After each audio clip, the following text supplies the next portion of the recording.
Feel the difference with CBD direct oils. CBD oils may have the health benefits for your aches and pains. Thanks for sponsoring our show. Edgy Tools. It's the little things that make the big difference. The king of useful doodads, making your job easier every day.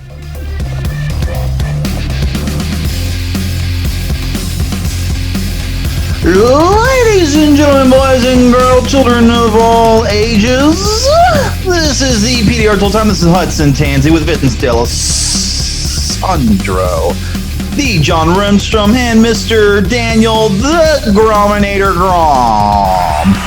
This is Hudson Tansey. I'm going to talk with my southern accent because the boys here have said that I do not talk Texan enough, so I thought I would bring out my twangalang as much as possible this evening. Okay, calm down. Calm the hell down. They said to do the intro, and this is what happens when you let a Texan take over the intro, Mr. Grom. I think that was the rum and coke talking there, buddy. I think you need to put a little training wheels on. Okay, I apologize for that. Right. I really am sorry. That's my fault. I said, Hudson, why don't you take it? Open up. And so you can blame that on me. I'm sorry. I'm really embarrassed right now. So, that's a perfect lead-in to what we wanted to discuss and where we were going, because that right there is what I'm thankful for this whole holiday season. So this is a week. This is our Thanksgiving podcast, right? This is coming out the week of Thanksgiving. I don't know about you guys, but I'm not feeling Thanksgiving yet. It's like where I'm at right now. We have a warm front coming through, and it's been warm as hell. We haven't gotten that cold yet. It's been like 79 degrees for 2 weeks straight for me, so I'm not in the mood yet. And I see the weather reports back where you're at, Hudson and John. Hudson, are you getting cold back there? It's cold at night. It's still in. Today it was in the 70s. Oh, okay, so John's the only one that's getting the holiday. Yeah, we've had snow. We've had snow off and on a couple of times. I'm hoping it's going to be dry for the next couple of weeks. But I'm in South Carolina now. I think it was 75 degrees today. And you're in a hotel room there, Johnny boy. What's up? I am. Yeah. Yeah. Where are you? We're in Charleston, South Carolina. We were filming some stuff for Mobile Tech RX today. Nice. Today and tomorrow, doing some recording. How you doing, Vince? I'm doing quiet. Yeah, I'm fantastic. Just listening to the banter going on here. Okay. It's his favorite thing in the whole world. It is. All right. So how was everybody's work week? I mean, you're leading up. We're going into the holiday season. What do the holidays do? You guys, I mean, as a Hail guy, it's pretty much, it shuts it down. The holidays shut us down. Generally right about Thanksgiving, and then that Christmas to New Year's time is pretty much over and done with. So you guys with your retail shops, how is the holiday weeks coming into you? I'm busy as hell, man. I need some help. Any of you Hail guys will learn how to do big smashes? Come visit. Come on, I'll help you, or help me. I'm busy too. I'm really busy, and I don't know if it's because of the holidays. I got a lot of family visiting right now, and I got 4 things on the fire at all times. So, but yeah, one of them is PDR, and when I'm not traveling, I am doing PDR at my retail shop that people think that I've already moved to Texas and stuff, and that is not the case. So my shop is still for sale. I'm still waiting for that iconic person that's going to come and take over it. So maybe that'll happen after the holidays, after they get some money from their families, right? Yeah, hope so. Yeah. Hudson, what about you? All right. So the great thing I love about holidays for myself as a mobile retail, I kind of do a little bit of everything, is I now have an excuse not to come service you. whenever it comes to servicing customers, servicing dealerships and body shops, they expect you, like they're calling you today about something they needed done yesterday. And the thing I love about the holidays is I have a legitimate excuse, like, hey, I'm sorry, I'm out of town for Thanksgiving. And I'm like, oh, okay, cool. Yeah, we'll just push it to next week. Like everyone becomes a little bit more understanding. So that sounds a little lazy on your part. I don't know. Dude, I bust my butt enough throughout the year. So when the holidays get here, it's okay for me to do that.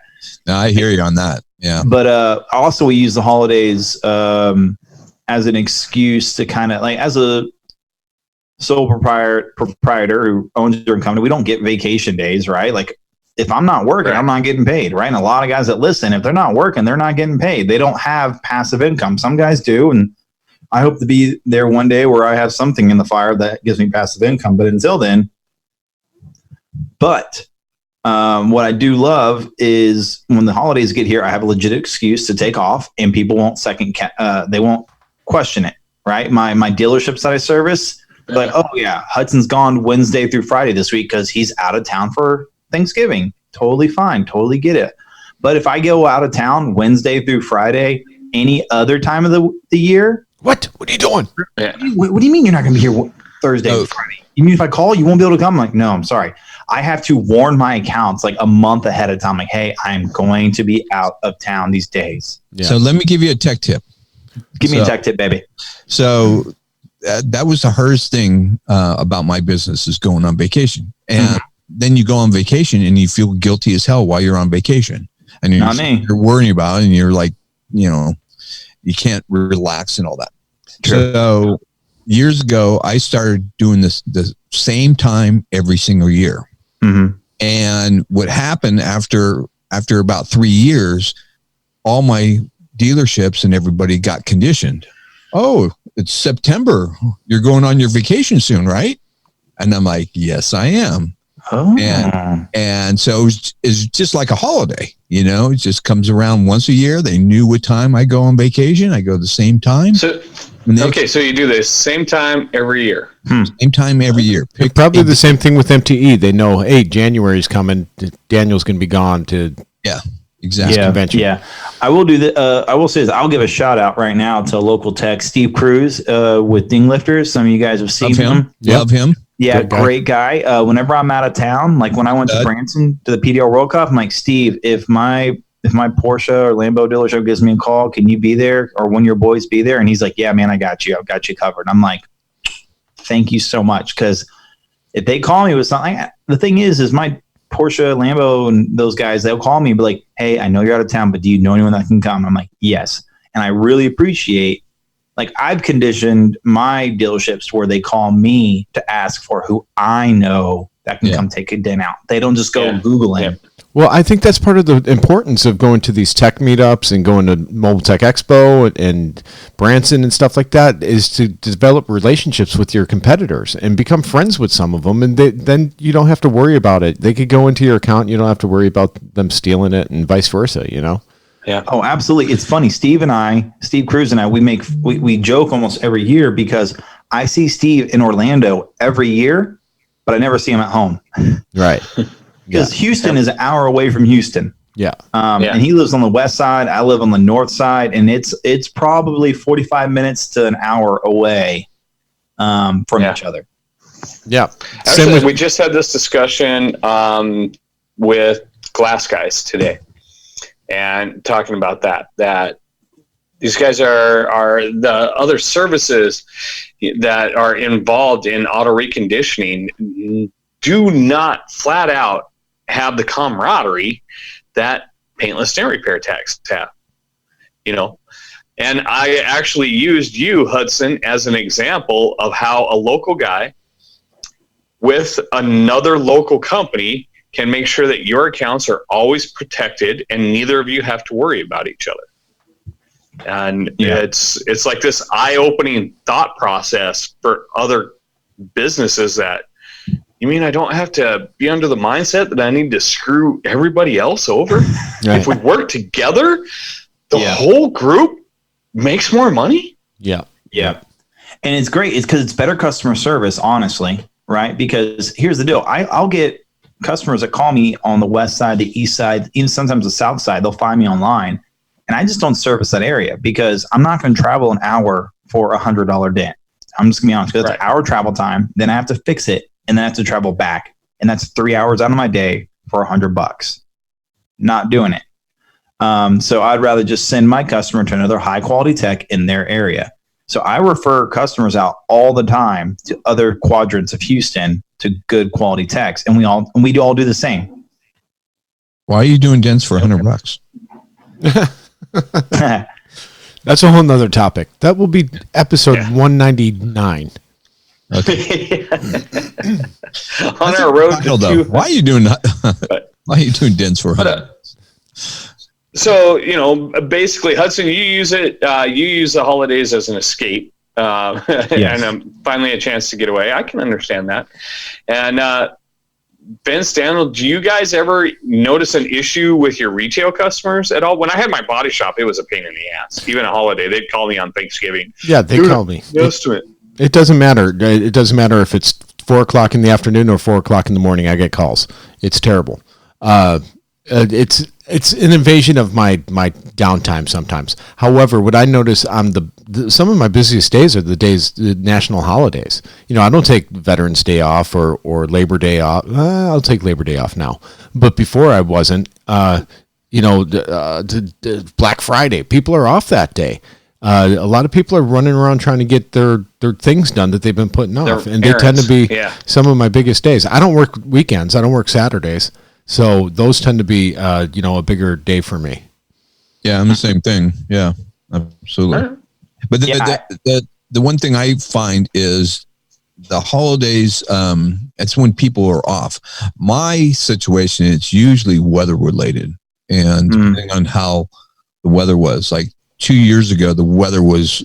We had a dry winter, and I had a phenomenal year. And this year's kind of looking like that for us right now. Yeah. We haven't had any rain, and it's just busier than hell. And you got to keep in mind, like out here in California, we're in a temperate climate. We're busy year round with retail.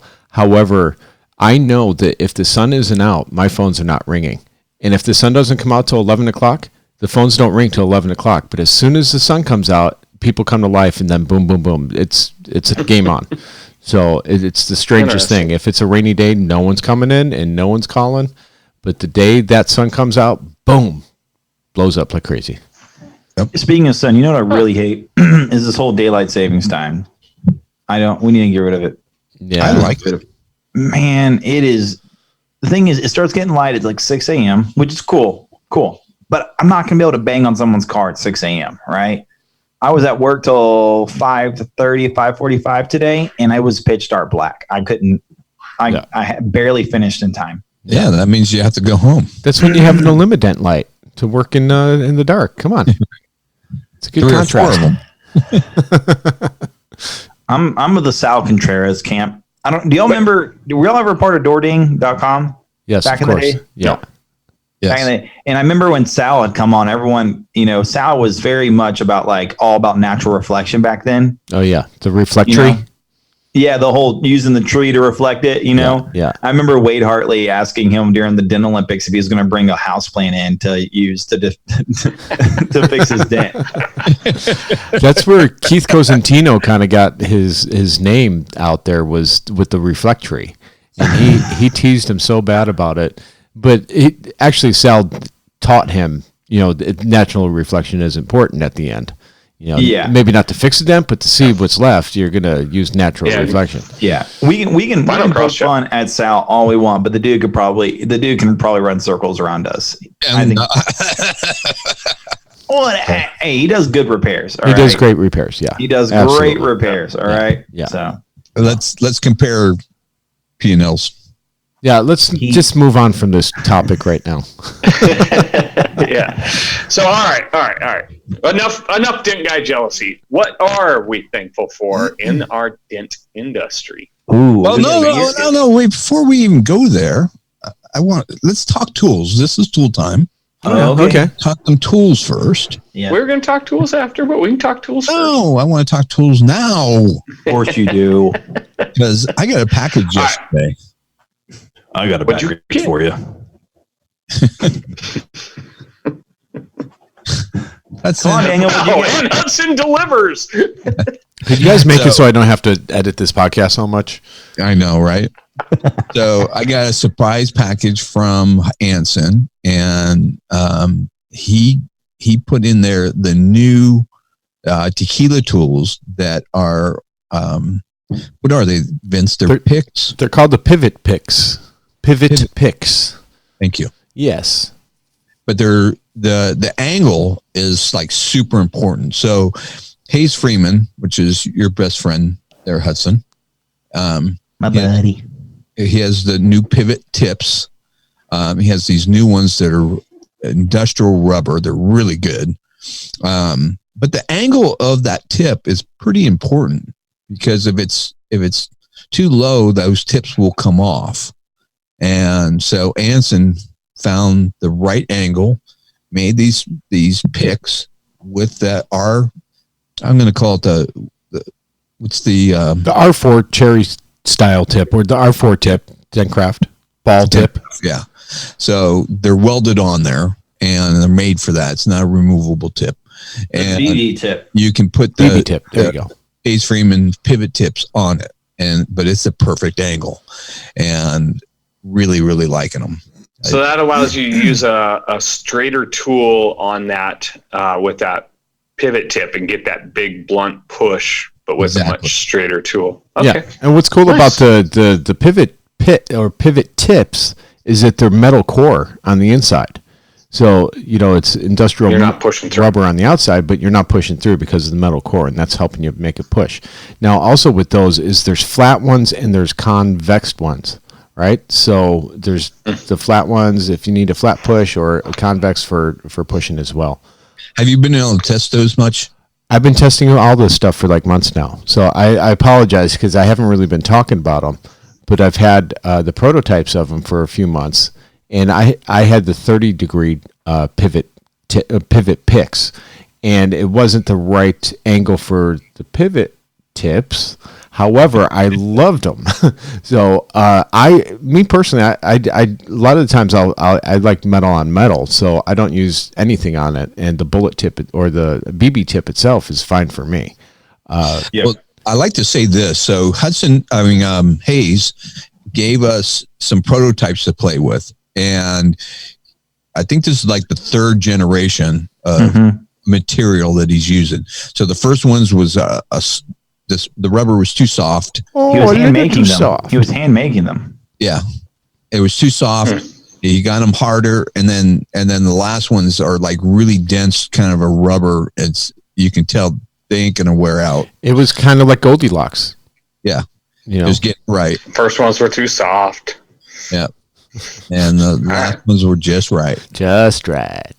Yeah. And so he nailed it. Of course, you can tell he's a perfectionist. He wants to get things right. But now you said the 30-degree tip was too shallow of an angle. Well, it's all going to depend on your focal point, That's true. Yeah. So the 30-degree were just fine for me, but the 45-degree I think might be more useful for a lot of hail guys out there.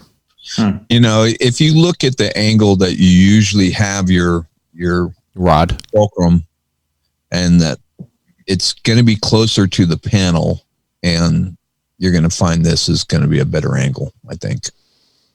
Yeah. You can adjust it to make the angle work just right, of course. Sure. Yeah. Sure. But lower, if you need to, you can lower the pivot point. Basically. Yeah. They work. And then the other thing I got in the box, which is really cool, when we saw this at MTE, we got me and Vince and a couple other guys got a little preview of this. This guy's, do you remember the gentleman's name, Vince? Which tool are you talking about? From New Zealand. Oh, yes. That's, I'm sorry. Griffin? Shane Griffin. Shane Griffin? Yes. Hence the name of the tool. So it's a Griffin. It's a slide hammer. Let's say that first off. It's a slide hammer, but it's a heavy duty slide hammer. I mean, this thing's really heavy. And he was explaining to us that the heavier slide hammer works really good with the cold glue, with the Glexco. And so I get hold on, time out. Pet peeve. There's no C in Glexo. Glexco. Glexo. Not Glexco. Glexo. Thank you. Everyone, not everyone. I hear so many people say Glexco. It's hard to say. Glexo. Glexco. So Continue. Thanks. I'm the king of mispronunciations. Yes, you are. The more rum you drink, the worse it gets. Right. So, that's why we love this show. anyway, the cold glue works really good with this thing, but he came up with the very unique designs. Why don't you tell him about the design Okay. that he did on that? So I've had this now since Vegas. I've had not the finished product. The finished product is a little bit different because it's it's a cosmetic thing, so it's not a big deal. So it's 6 1/4 pounds. This slide hammer, 6 1/4 pounds, which is super heavy, right? Reason being is for cold glue. So you need to get that snap out of there to get the first pull is crucial. And the harder and more velocity you have on that slide hammer with weight, the better chances are it's not going to collapse back down. You're going to pull crowns out with it when you do it. And what we're finding is it's not just for, regular big dents and making big dents small. You could actually use that slide hammer on hail damage and smaller dents, like a Class A dent. It will pull that out. A Class A dent? What does that mean? That's a dent wizard term. Class A is like a quarter-size dent, just perfectly round. Small, shallow Class A dent. Not severe. Some terms defined for our listeners. Yeah, sorry. I still revert to my old training days. So the slide hammer itself is made of high tensile strength steel, which is 1090, I believe it is. And it has the swivel tip on it, which is patented. So you could have either the pass-through or what do you call the standard size? Side? So the way you would explain this, when you say swivel tip, what you mean is it does 180 degrees, right? It will flip. Yes, it will flip. And just with a thumb screw, you could tighten it down and do it on the fly. It takes seconds to flip from a pass-through to a, what did you call it?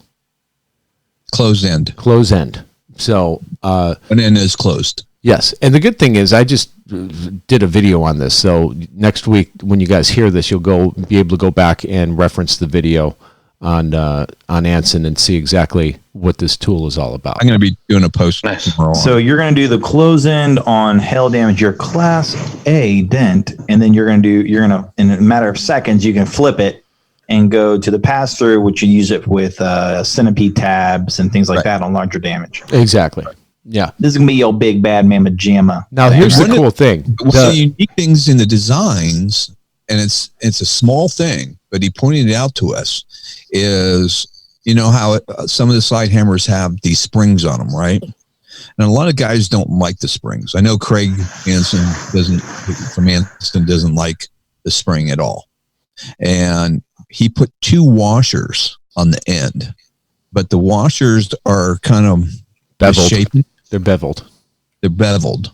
Mm-hmm. And that's kind of your dampening agent. So it dampens it, but you still get that snap that you get without having a spring. Yeah. So by beveled, do you mean that They're dish shaped.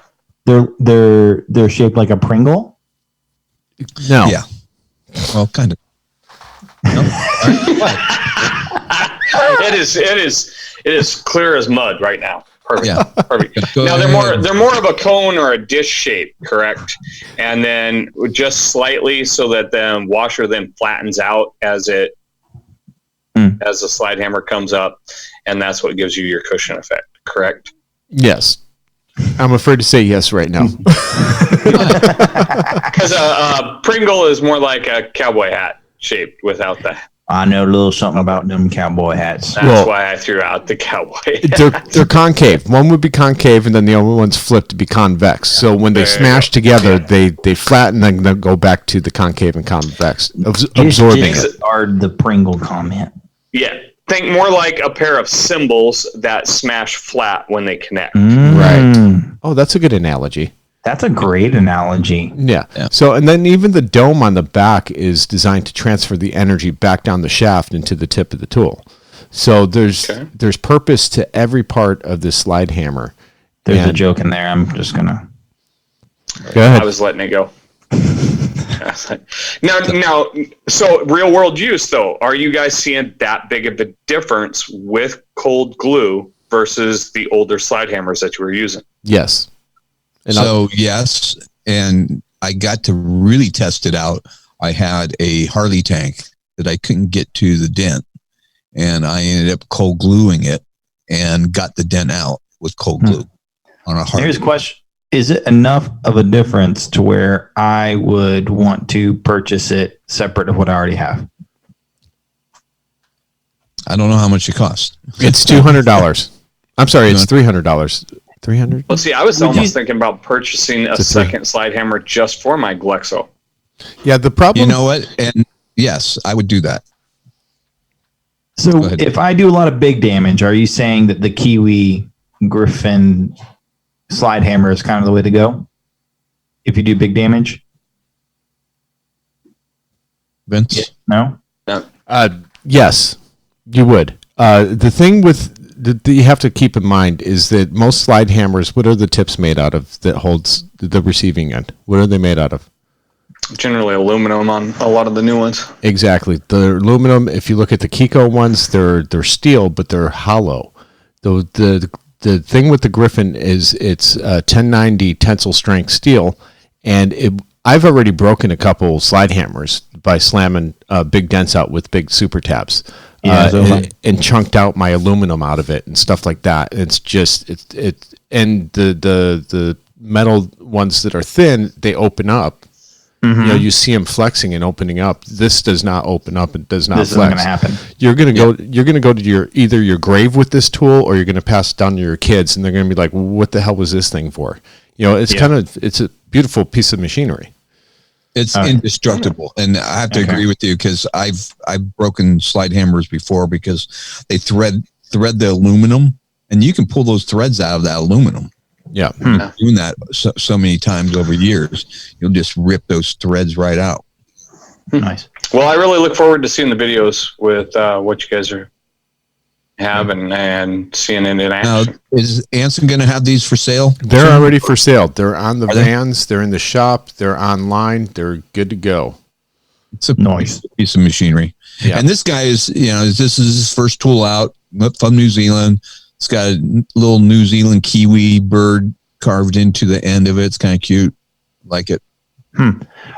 So I'll just say what I've been loving lately. My tool of the week is I received the new Willy Quick prop tool, the long one, the extendable one. And when they first came out with it, I was like, okay, that's sexy. It's cool. It's carbon fiber. It's nice.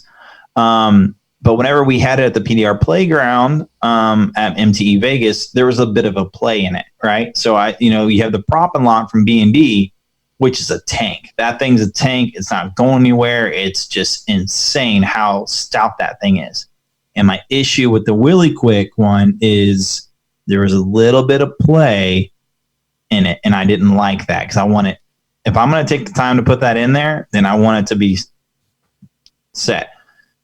But Willy Quick has added a new feature to theirs where you are able to clamp it down on both sides now. And now it's pretty stout. Like there's no wiggle anymore in a hood. I came across one hood that moved a little bit, but not enough to really bother me. So congrats on Willy Quick on fixing. To me, I thought it was an issue. I felt it was an issue, and I feel like they addressed that issue. And I've been using it, and it's quick, hence the name. And one thing that I've heard from several people who are international hail travelers is that they will probably take that with them internationally because it doesn't weigh next to anything. It's carbon fiber. Yeah, so, I agree with you, Hudson. I got it we both got it at the same time. And there was a reason why I didn't talk about that tool before. I kind of have that policy here with PDR Tool Time. If something's not good, I'm not going to talk about it, and I'm not going to bash it because maybe it'll be good for someone else. But I tell you, it's good. He knocked it out of the park this time. Yeah, and the thing is when I saw it, I was like, man, it really sucks that this thing doesn't like clamp down on the other side. I'm like, and I was like, I couldn't even think in my brain like how they could create a concept to make it like clamp down on both sides. Like there's no way they're ever going to be able to compete with the B&D when it comes to how stout it is. But then, man, I'll tell you what, like the way that Raw Willie's mind thinks, it's brilliant, because the thing that's even more brilliant is the thing that you turn to clamp it down in the hood latch is you have a little push button and you can slide it in a matter of like half a second, like, and then you can twist it down. Yeah. There is no twist to get it to where you want it. It's like push a button, get it right up, and then kind of like how a C clamp works. A C clamp or a wood clamp. Okay. All right. Yeah. Now I was told this, and I cannot confirm or deny it, but I believe Dent Gear had something similar to that on one of their Dort jammers. So I know Sal is out there in Colorado. Maybe help him develop that a little bit. But it is whoever developed it or whatever, it was a home run. It knocked it out of the park. It's good. A little hack that I did on mine, I put the X grip on the very ends of the carbon fiber, because when you're twisting it, that carbon fiber is a little bit slick. Oh yeah. And I put just a little band on both ends, and so I have something to grip on. Oh, very clever. Yeah. Did you take it to the bench grinder first? Well, I did the metal end. The end was a little bit unfinished, so I polished the ends up and made it smooth and everything. What did you use to do that? The one thing I'm a little concerned about is the other end, the aluminum end. Are you guys concerned at all that, it's threaded aluminum? I'm kind of worried about that wearing out over time. We'll find out. I'd like to see that out of metal rather than aluminum, I think. Oh, that's a good point. But the forces, we'll see over time, though. We'll see over time. We'll have to report back if there's an issue. Yep. Yeah. But good tool. That's all our tools, right? It is. You know what's coming out too? I was talking to the guys over at Anson. We got about 17 new tools coming up between now and MTE Orlando. Actually, it might have been over the course of the past year. And that's the considerable amount of tools that be coming out. But there's a couple that are really cool. Daniel, you have one. You have a trifecta glue gun, right? Oh my God. Huh? Best glue gun ever. And I'm only talking about it a little bit. There's going to be more information coming out now that I have a video, or I have one. Finally, I got it a couple, 2-3 weeks ago. There's only 7 in existence right now. So, there's no bells and whistles. There's no charging ports for your phone. There's no this or that. It is strictly an awesome glue gun. And a tank. It is a tank. It's going to last forever. You have hot and you have cold. Not cold. You have hot and hotter. So you have 2 temps on the glue gun, and now can it use any battery? Is it 110 volt, 12 volt? What are we working with? It comes equipped to receive a Ryobi, okay, and then there's adapters that will cover every other type of battery to it. Now the high temperature is 383, and the low temperature is 329. That's all you need. Now, the thing works so friggin' good. It is awesome. Is it because of the precision tip? The precision tip, there's a lot of components that's good about it. The first number one component is that it's made by Tech. And that's what they do for a living, is make glue guns. They went directly to Tech, or the company that makes Tech, the 305 and 309s and all that. And this is a specific gun that has been made just for us. Nice. Okay. Yeah. Yeah. The angle, Craig was telling me about the angle of this thing, which is really important. So you don't have drippage and stuff like that. And air bubbles. It's going to prevent air bubbles from forming. Yeah. Air bubbles. There's a lot more to it than just putting out a gun. But it's all one piece. It's not 2 pieces that we've seen in the past. It looks like it has a bigger reservoir than most of the other glue guns that have been out there. But this is brought out to you by TDN, Anson, and Illuminant. Yeah. All 3 of them got Yeah, all Dang, three of them got together trifecta. to be able to. Okay. Is that why James Lee's been so quiet? Who? James Lee. I feel like I don't hear from him anymore. James Lee is very busy. Yeah, man. That guy's got his head down and plowing. He's trust me, he's getting ready for MTE. So here's what it accepts. It accepts Ryobi, DeWalt, Milwaukee, Makita, and a strange one, Bosch. Oh, okay. Okay. And it's basically an adapter. And so what's cool about that is that I think the adapter is about $45. So right now, I've been a Milwaukee guy for a while, but I'm switching over to, no, I've been a Makita guy, and I'm kind of starting to merge over to Milwaukee. So I'm starting to buy some Milwaukee tools. And they have a battery now that I think is 12 amp, which is crazy big. Yeah. Yeah, Milwaukee's got their new one that's a monster. Yeah. So I'm making that migration over there, and I can literally buy a $45 adapter and easily switch that tool over. Yeah. Which is freaking fantastic. Now, the one thing that I found out too is that when they were designing it, they made the buckles on it to hold the batteries for large batteries like that. So, if they just kept with the smaller batteries, there's issues of fatigue on the buckles that hold those batteries in. But they already kept that was developed into the R&D of it. That we're starting to use larger batteries, the 9 amps and 10. And, would you say 11, Daniel? 12. That's got to be a heavy battery, and that's already built into it. And then I found out that it's only going to retail for $140, and I thought that was really cheap. Holy moly! Wow. Yeah. So, well, that's gonna be a little. Thinking about a glue gun weight.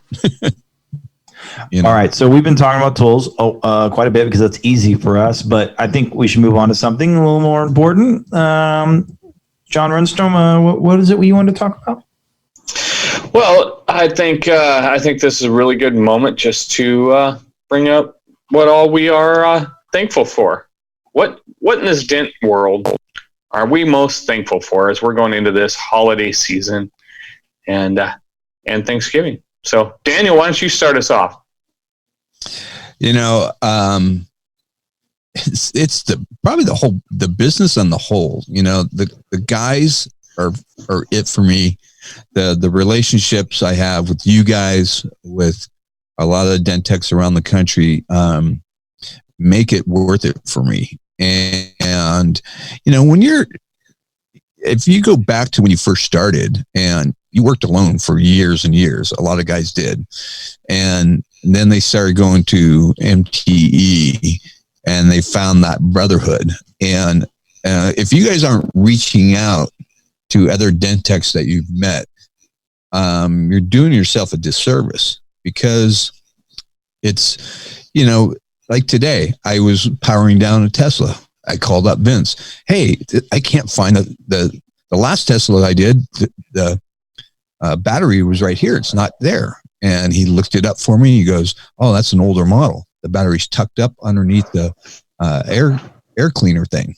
And had to dig a little bit, but it was that support that I had, that support line with Vince. I can call him up and ask him. That's super important. And all you guys, we all call each other up. Hey, asking for advice. Hey, have you taken this part apart? How do you take this trim apart?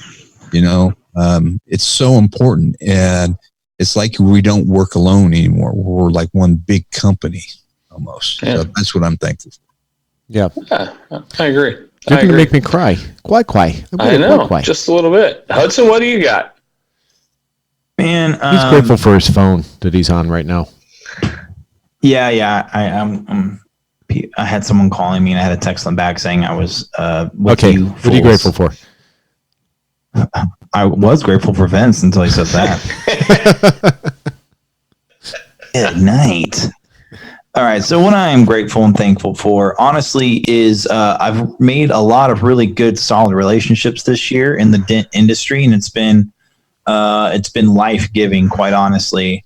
To name drop, just some people I've met this year that, man, I could call on any moment. is everyone on this podcast right here. We have an ongoing communication almost on a daily basis. We use a walkie-talkie based app where we talk to each other, and we probably send, I don't know what, guys, anywhere from like 20 to 50 back and forth comments and things each day. Yeah. So in a lifeblood for, I'm so thankful for the relationship that we have here. I'm also thankful for, I have another communication with other Dent guys, Hayes Freeman and Matt Moore, Gene Fetty, John Vadine, or Vidine. I forgot how you say it. Vidine, you got it. Yeah. So there's just been so many relationships that I have cultivated this year where it's actually kicked me into high gear on things that, instead of being a person who has a business, I could be a business owner. And instead of me just being someone who has a business run myself, I can slowly develop my business to where it runs itself, even without me. So just getting an admin to answer phones and things like that, like I've been so thankful and grateful for guys like Gene Fetty and Matt Moore who I could call and they can kick me in the pants. Like, Hudson, just freaking do it. Like, just like you're answering phones all day long. You need to be fixing dents. And so I've just been really grateful for guys who are willing to be honest and truthful. So yeah, I've just been really that. And then thankful for I've been really thankful for anyone that bestows the honor of just sending me a tool. Anyone that sent me a tool and wants my feedback, that's like, not everyone gets to do that. And I'm really thankful for that. I'm thankful that people would trust me with their prototypes to give feedback. And I hope I steward that well. So I've been really thankful for that. I'm just getting to really have input in the creative process of tools and the tools that are coming into our industry, or some tools that probably shouldn't come to the industry. And hopefully we can say, hey, yeah, you probably shouldn't go forward with this. So if I could go on and on about what I'm thankful for, but that's what comes off my mind immediately. Yeah, that's wonderful. That's great. Yeah. So Vince, how about you? Oh, probably, along the lines of the relationships that I've grown and cultivated the last year. This industry is an industry that I chose to be in. I chose to be an active participant in it, and it's reaped a lot of benefits and rewards over the last year. My position with Anson and my relationship with the TDN crew over there in Europe, with the IMI stuff, and being, bestowed upon that privilege to, carry that torch and bring that to the Americas. And, it's been, where I was when I was a teenager to where I am now as an adult is night and day. I was a little punk rocker skateboarder that, rebelled against society and hated everything. And here I am today being a profitable, member of society and giving back. I feel like I give back more than I take from it at this point, because it's not really a monetary thing for me. And sometimes, that it kicks me in the ass a little bit, but I love this industry so much that I think, however my future turns out, I'm going to be fine either way. So, and the opportunities that I've gotten in the last year have really, shown that to me, that it's not just, about the money, it's about the relationships that I made. It's just wonderful, and like Hudson said, the people trust us with their tools and their ideas and their little babies, and we kind of, help them with that. It's nice to be trusted like that, because I wasn't very trustworthy when I was a teenager. I can relate to that very much, and I can sum it up in this: the boys we once were are not the men we are now. Right. And I think that goes for all four of us, as we've all discussed I'm still waiting to be a man. Yeah. Well, you do go to Disney like every day. Things that we do. But what I'm most grateful for is definitely the same thing as the three of you. The deeper I dive into my learning and digging into other industries, the more I get to know how phenomenal the dent world really is. I've been on several other podcasts, and almost all of them are dent related. Now, today we were recording a glass podcast. It's only one. There's only a couple.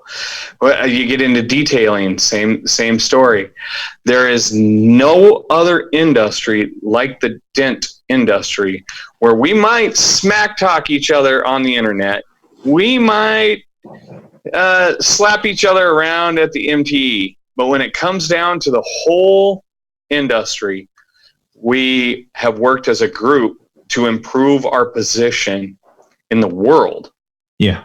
Not just even here. What happens here in the United States, I think dent techs here in the U.S. are kind of leading the charge, and Australia is definitely right there hanging with us. But it is expanding, and it is growing worldwide in the manner in which we work together and communicate and teach. And I feel very fortunate that I get to go out, learn other aspects of dealing with insurance companies, writing estimates, getting into all of that, and be able to share that. And it's kind of an honor and a privilege when I get people to call me up and ask me for my advice on writing and how to word and what ways to work around the constant no and the fight between body shops and insurance adjusters and retail customers. So I'm grateful for all of you. Let me ask you a question there, John, about that. We've brought this up many times, and I started thinking about it. What is it why have we come together where other industry hasn't? And there's one thing that sets us apart from all those other industries.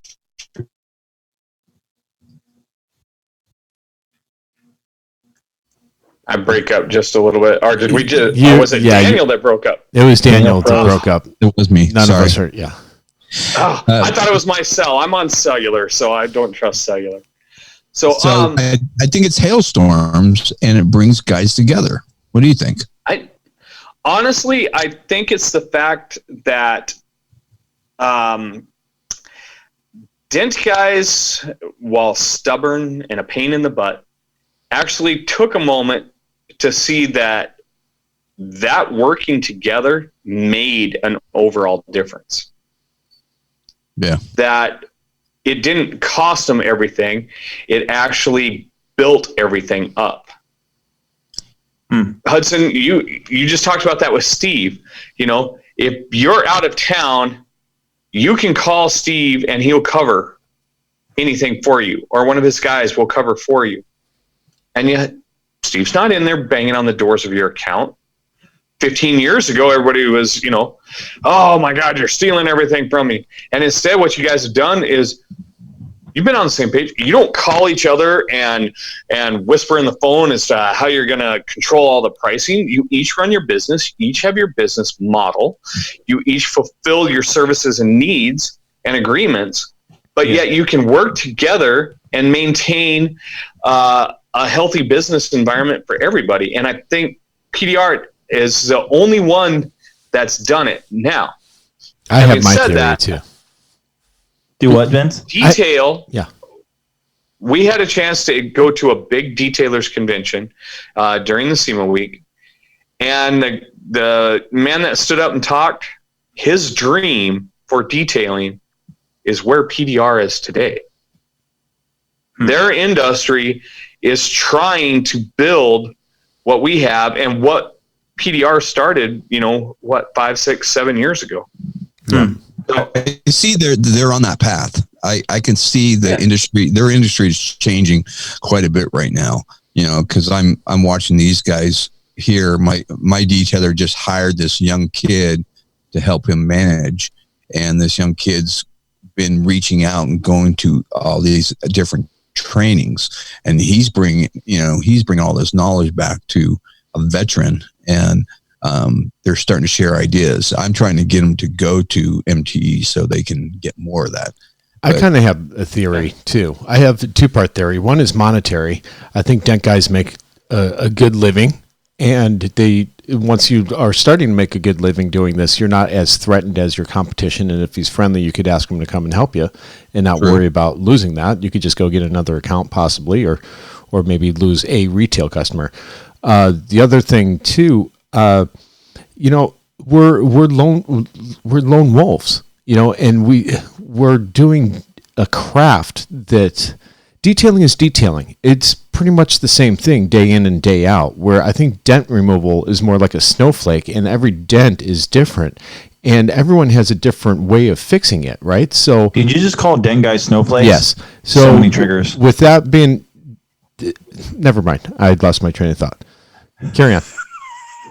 No, you're not totally wrong into that. I will say though, as I've learned a lot more about detailing, that there is a difference between detailers, just like there can be between dent guys.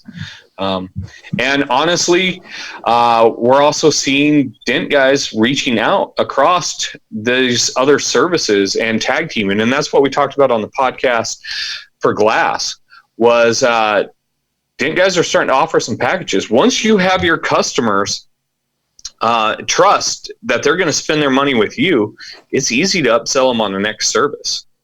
Yeah. So if you're fixing their car for dents or hail and they got a chip in the windshield and a window chip guy, sell that window chip. Yeah. Now, Vince, I know where you're going and where you No, that's all right. We're out of time. Let's move on.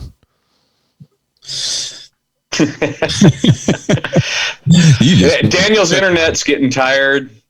It's it's getting late. It's almost 10 where I'm at out here on the East Coast now. Yeah. So, but that was good, man. I really like that. I think everybody out there, all our listeners, have a happy Thanksgiving. Be grateful. Show your gratitude to somebody you love. Level up your tools. And this holiday season, don't do stupid stuff. And keep it stiff. Visit AnsonPDR.com for the largest selection for just about all your PDR tools, where you'll find hog glue and hog tabs. Don't forget to grab your Magnatech mat, available at most PDR tool distributors. Thanks for listening.